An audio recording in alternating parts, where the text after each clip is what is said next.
To start my section, I say, if teen angst and rage gave us superpowers, witchcraft, if it were, the world would be a different place. Kind of like Gabe said at the beginning, where are my powers? Because I could be doing some stuff, you know? And the craft acted a response to the powerlessness felt by many teens during the 80s and 90s. We discussed it last week. But especially femme-presenting teens, as they dealt with the injustices of society that were super valid. Mm-hmm. Whether it was rage at the system, their peers, their parents who were failing to protect them, or against themselves, rage just felt heavy. I remember being that age and being so angry. I think about that all the time because, like, now it's just sadness because I don't feel rage. Mm-hmm. And it's transitioned into that. I guess that's like adult rage, you know, so you just feel like sad. Yeah. But when I was a teenager, oh my God, the rage, the angst. I wore makeup like this every day. I wanted to be edgy so bad. Yeah, me too. I was so delicate. I was like, don't be mean to me. Yeah. But whatever. I don't care. And I very much sympathized and related to Nancy in like her life. And just because, yeah, same, babe. I'm in a white dress. I know what it's like. Yeah, and then, like, literally. And then, like, Witchcraft acted in this film, and then also just, like, historically acted as a pathway to confidence, autonomy, love, and power. It acted as a pathway to community. And when approaching Manon, many of them had good intentions. And I get it, the path to hell is right, you know, with good intentions. But, like, in this case, it's, like, very much, like, Manon wasn't supposed to be, like, this evil thing. They're talking about, it's, like, it's literally the earth. There's rocks, as I said, in the ocean that produce oxygen with no sunlight, which was scientifically known as being impossible, which kind of suggests to me that rocks are alive. You know what I mean? It's like the planet and the world are alive. You know what I mean? Like they're doing it. Is crazy. And you can never understand it. Yeah. And there was a lot of like articles I read that was like correlating witchcraft and other religions and how like they're just saying the same thing. Yeah. They're just saying a different why. And it's like, I want to feel something. Yeah. I don't want to feel hopeless. Yeah. And I want the world, I want to understand why the world's doing what the world's doing. I want to know why everything's and I need something to make me feel better. And like religion acts as that, witchcraft acts as that. So but the girls in this movie, not show, they had wrongs that needed righting. You know what I mean? And justice that needed to be served. So like, yeah, as Gabe said, like none of justice was happening. I don't know why everyone was so upset about it. I mean, don't murder someone. Yeah. Yes. Up until that point, we were chill, you know? Just saying, there and some shampoo. Fine.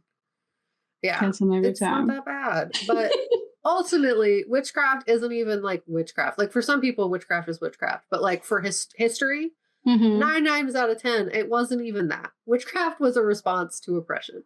And in this film, that's what it was. It was a response to the unfair ways in which society was treating them. Witchcraft offered a solution where no one else is given a solution. There's like, that's how it is. That's just the way life is. Witchcraft offered a solution, an answer to the systemic oppression that plagued each of them, a solution that otherwise seemed too abstract and out of reach. So in media and within society, witchcraft has often been demonized, not because it's actually witchcraft, like not like for any actual religious reason, but because witchcraft provided a space for community, collectivism, and because of this, power.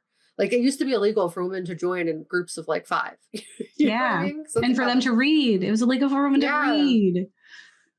So thinking back to the destruction of midwifery, which I'm going to talk about a little bit, and the intentional removal of communities surrounding reproductive rights and freedoms, the scapegoats for this was that for women to join together, they had to be witches because in the Inquisition and all this, like you had to be a witch for them to like have justification. Be like, they with Satan, murder them, burn them at the stake, dump them in the river with rocks tied to their feet, light them on fire. I don't care. Yeah.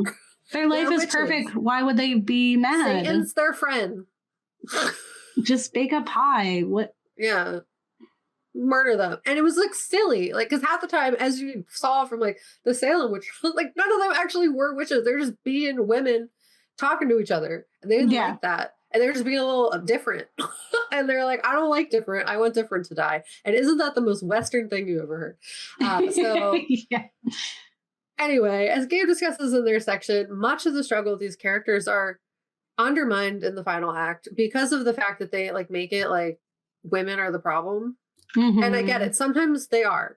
Absolutely. For sure. Intersectionality and like white women feminism, absolutely a problem. Absolutely. Yeah. Just watch our Don't Worry, Darling episode. But like, you know what is the bigger problem? The systems of power that do all these things and then make us hate each other so that we can't work together. Like, honestly, by the end of it, I was like, they kind of like reprogrammed our brains a little bit to do this to, like, to each other, and we're doing the work for them. It's frustrating. Essentially, we see the destruction of their solidarity and community through infighting and weaponization of privilege. But what about witches? And in an article titled Labeling and Oppression, Witchcraft in Medieval Europe by Mary Ann Campbell from Washington University, they say if we use Beckler's definition of deviance as the infraction of some agreed upon rule, we can describe witches as rule breakers, as deviants, very similar to Nancy's declaration that we are the weirdos. And they continue, but we cannot forget, we cannot understand this deviance except against the background of a social fabric of the time period. Throughout much of the historical material on witchcraft, especially church proclamations and convincing testimonies, there run 3 strands of indictment against witches. 1, they did not worship a Christian God. 2, they used magical powers to help or harm people. And 3, they threatened or harmed men sexually. And in other words, the label of witch seemed to have been applied to those who allegedly violated norms of institutionalized religion and medicine, and the role of women in patriarchal society, and a historical picture of the emergence of these institutions of professional medicine and the Christian church as they developed within the context of patriarchal feudalism might contribute to the explanation of the labelers and the deviants in the witches were like some were obviously. I mean, laws are designed by the ruling class. Yeah, so. And history is written by them, so it's like, you know, it is what it is at this point. But we're fighting it now. We're dealing with the consequences of it now, and we've made lots of progress, but so much more progress is in the root, is in the way. You know, we're working on it. So witchcraft is so much more than just witchcraft, and the use of the term and the demonization of witchcraft in the eyes of the church and the patriarchy has so little to do with actual witches, with religion, or even the devil. It's all about power at the end of the day, and who has it. And when I say power, I don't mean like oppressive, all-encompassing power that's the true enemy. I mean like basic human rights and autonomy over self-actualization. Manon, they're like, they're going to come for us and they're going to just do what we do. And it's like, I just want to be a person, bro. I want you to just validate the fact that I have the right to exist and that I don't have to love you and make babies and make pie. You know, like, and if someone wants to do that, let them. Cool. That's the whole point. Yeah. If you wanted pie without arsenic in it, you should have made your own pie. Yeah, and it's just like, it's a whole thing. But like, ultimately, it's like, all people want is to be able to be themselves and exist without the threat of death. Yeah. Then we don't need to fight. Yeah. We literally could just be like, have it. And every single step of the way, like every single push against this oppression has been met with nothing but violence from the oppressive forces and sabotage. Ultimately, like, but we were talking about last week in the Heather's episode, like a lot of the reason why we got so much backlash for the women's rights movement is that they didn't want that to happen in the first place. So they made it literally as hard as possible and provided no supports, no safeguards to actually protect or care about women. So no wonder witchcraft needed to exist in the first place. You know, like they were calling them witches at the end of the day. So during this period, and we've discussed this on Ghouls before, specifically remember that movie we watched with the 2 women who were married and they had a baby in a pool and then they sacrificed the baby. Yeah. We were talking about witchcraft and the like oppression of reproductive practices and how that changed like midwifery and how they destroyed that during that episode. But I'm talking about it a little bit again, just to like refresher, you know. So midwifery was deconstructed under the guise of witchcraft and also under the guise of being unprofessional or uneducated, says the men who are the only ones legally allowed to receive education. The ones who later put arsenic in or lead in tampons and then never thought to question doing that. Yes. They know what they're doing. Yeah, it's a whole thing. It's a whole thing. They're trying to kill us ultimately, but whatever. We're trying to not die. One day we'll figure it out. But essentially, they had made the church specifically made and deconstructed midwifery, calling it like witchcraft first, but then also like unsafe, unprofessional, unsanitary, like lesser medicine. You know what I mean? To really devalue the practice of community of women of taking care of each other during like reproductive rights and autonomy, you know? Yeah, as people who know what's going on, because all the practices that we have now, like giving birth on your back is the worst way to do that. Yeah. But hospitals do it that way because a man said to do it. Yeah. And like the amount of harm that causes, and also like the entire medical, I'll get into it. It's fine. But putting that down for just a second, the gender norms of these time periods extend into modern society. As we discussed last week, Western society has hated women for a long time. Much like other films we've unpacked, modern generations, for the most part, are pushing the boundaries of how human beings should be treated. How, like, Heather's was like, I just want to be treated like a human being. Yeah, it's the whole thing. I want you to treat humans better and then treat me that way. Yeah, better. Yeah. So how gender identity and sexuality should be pieces of a person's identity that are accepted and loved as they are now something society should be able to decide for another person. Like, we should just let people exist and be like, that's rad. I love you. Thanks for doing that. And in being othered by society and within the intersectionalities of that, witchcraft and the demonization of that has historically just been anything. It's not normal. We're deviants, you know, at the end of the day. So that's just us. In another article titled Reimagining Witchcraft as a Refuge for Marginalized Groups, written by Pallavi Prasad from the swaddle.com. And they unpack the root of the word witch, stating, in fact, the word witch comes from the Old English word Wicca, an ancient pagan tradition that reverses the masculine, feminine, and earthly aspects of the Christian God in a not so authoritarian and hierarchical manner.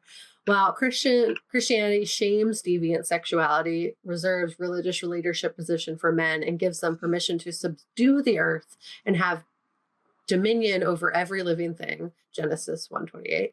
Witchcraft believes all sexualities are natural and to be celebrated, that women are especially capable of being spiritual matriarchs, and that nature is all-encompassing and sacred. So the obsession with hierarchical societies is actually something that Octavia Butler discusses in her book Dawn, claiming that in this is like the cause of the downfall of humanity, that like observing hierarchy, the desire for hierarchical structures and power destroys our ability to like live peacefully and thoughtfully towards each other. And you had a book about that, right, Gabe? That was it had a lot to do with hierarchy and like deconstructing it. You're reading it. I remember you telling me about it. Yes, I will remember that. It's Adrienne Marie Brown's book, Emergent Strategy. Yeah. And how a lot of the struggle within our society has to do with these hierarchies that we put in place and that don't need to be there. We could just work together. We could just activate the four corners instead of trying to make a pyramid. Yeah. And if witchcraft is a destruction of the hierarchical power structures and the embracing of identity and inclusion, it sounds like something the powers that would be the powers that be would be reasonably mad at, hate, and demonize. We're a threat. Because that's idea is something that they've been trying to squash out of humanity for centuries. So Prasad continues saying, since ancient times, the clergy was in charge of healing the sick. One could even say with seeming magic, through the transubstantiation of magical cures from holy water and the power of relics and saints. Women, however, could not be priests simply because of their sex, but the truth is wise women are healers, and to the lesser extent midwives, predated the clergy.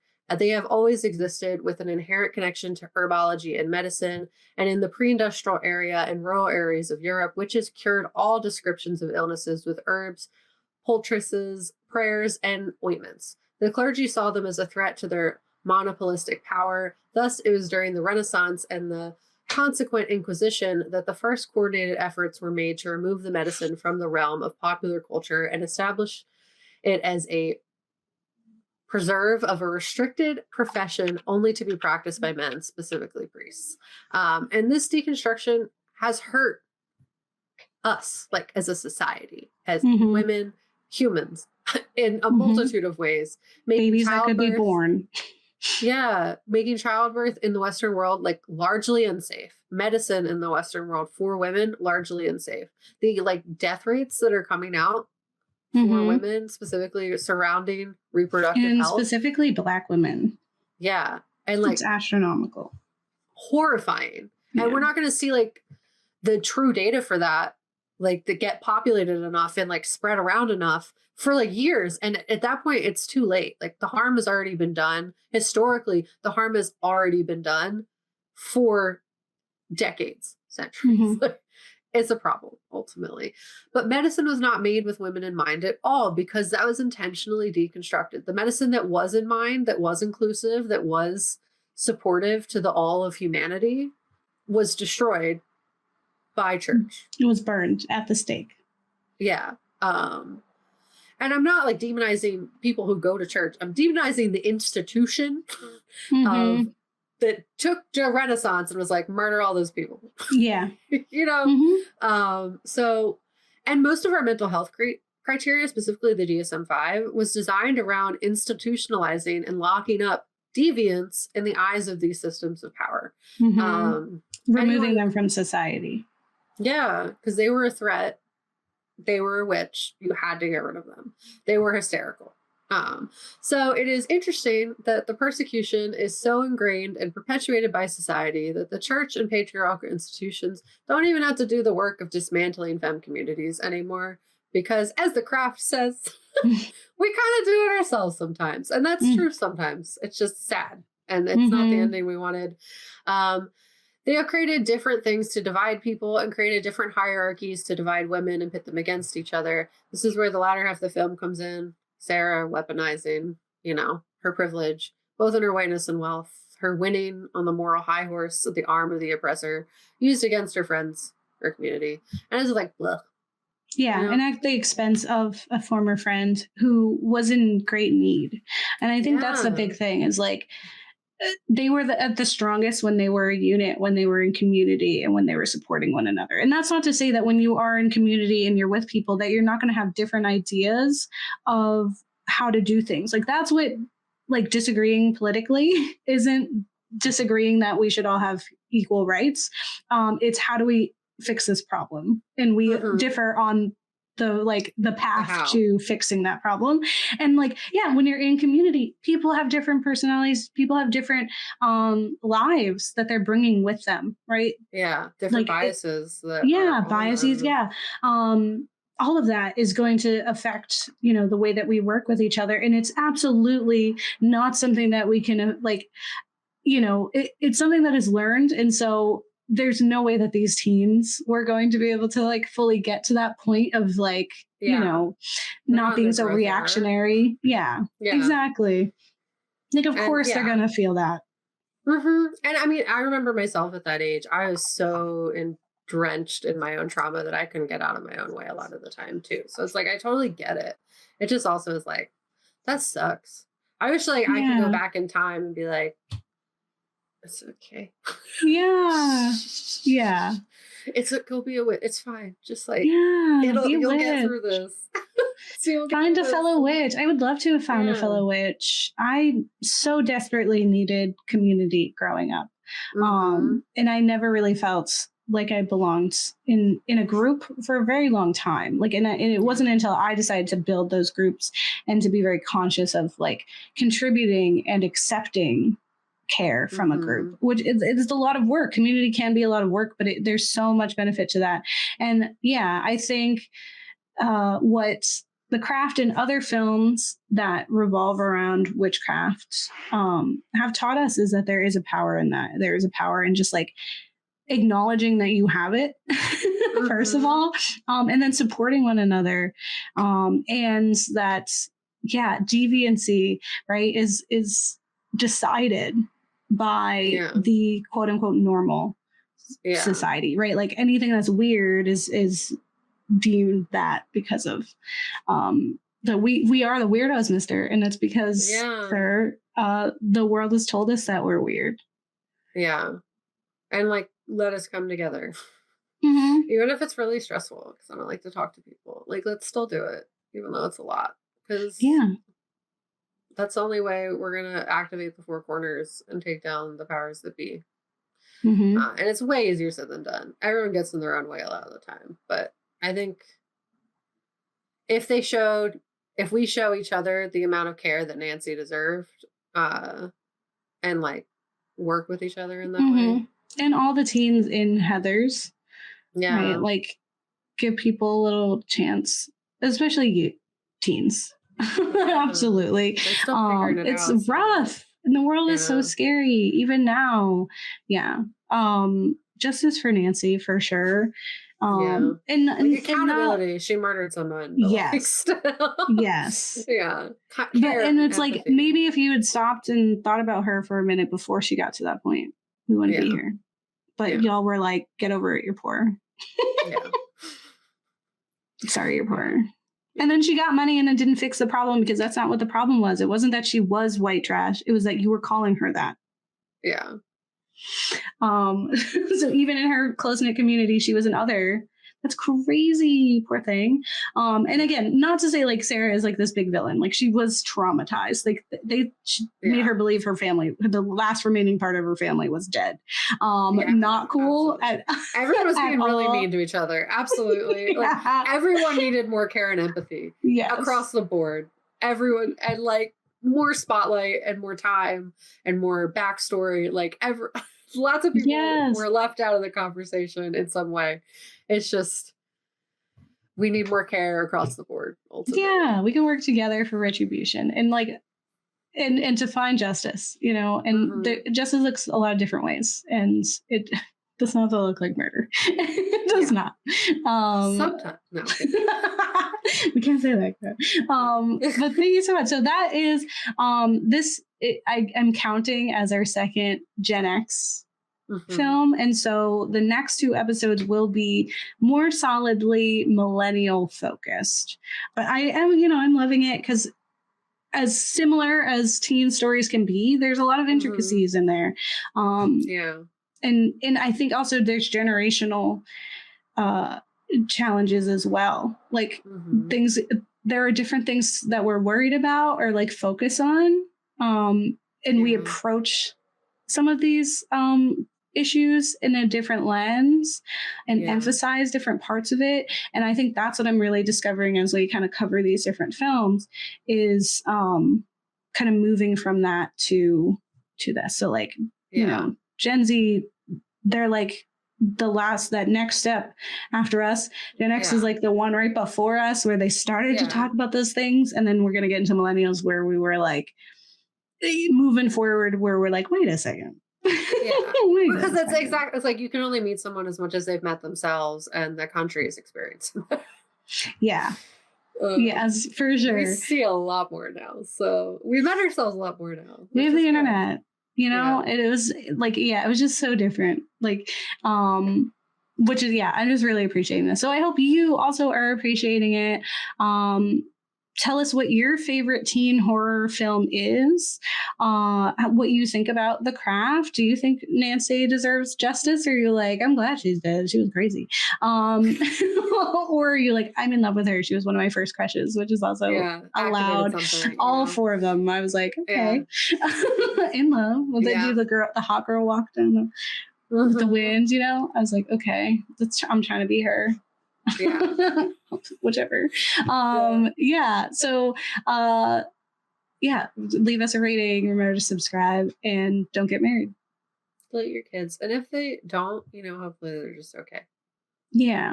Listen to them, let them practice witchcraft if they want. There's your little